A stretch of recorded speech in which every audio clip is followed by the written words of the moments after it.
मतदारांचा मोठा प्रतिसाद मिळतोय। उमेदवार अशोक पांगारकर। जालना विधानसभा मतदारसंघात मतदारांचा मोठा प्रतिसाद मिळत असून माझे अनेक जण पक्षात स्वागत करून शुभेच्छा देत असल्याचं ओबीसी नेते तथा अपक्ष उमेदवार अशोक पांगारकर यांनी सांगितलंय। सायंकाळी त्यांनी दिव्यांग वार्ताच्या लोकप्रतिनिधींसोबत वार्तालाप केला। शहर तसेच तालुक्यातील अनेक गावात माझे दौरे पूर्ण झाला असून मोठा प्रतिसाद मिळून यश मिळेल असा विश्वासही पांगारकर यांनी व्यक्त केलाय। पांगारकर यांनी प्रचारात चांगलीच आघाडी घेतल्याचं चित्र आहे। यावेळी गणेश लुटे, मयूर अग्रवाल, सुनील पांगारकर आदींची उपस्थिती होती।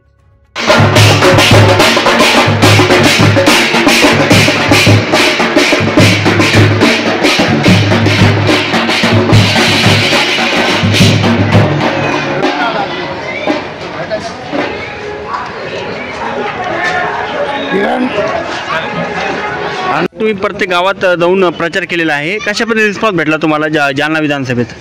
एकदम चांगल्या प्रकारे सर्व जनतेचा एक नवीन उत्साहामध्ये माझं त्यांनी स्वागतही केलं आणि नवीन म्हणजे त्यांना एक नवीन चेहरा पाहिजे असं प्रत्येकाच्या एक मनामध्ये जी भावना होती ते निश्चितच सर्वांना माझं खूप चांगलं स्वागत करून मला त्यांनी येणाऱ्या निवडणुकीसाठी शुभेच्छाही दिल्या आणि चांगल्या मोठ्या प्रमाणात त्यांनी माझं स्वागत केलं।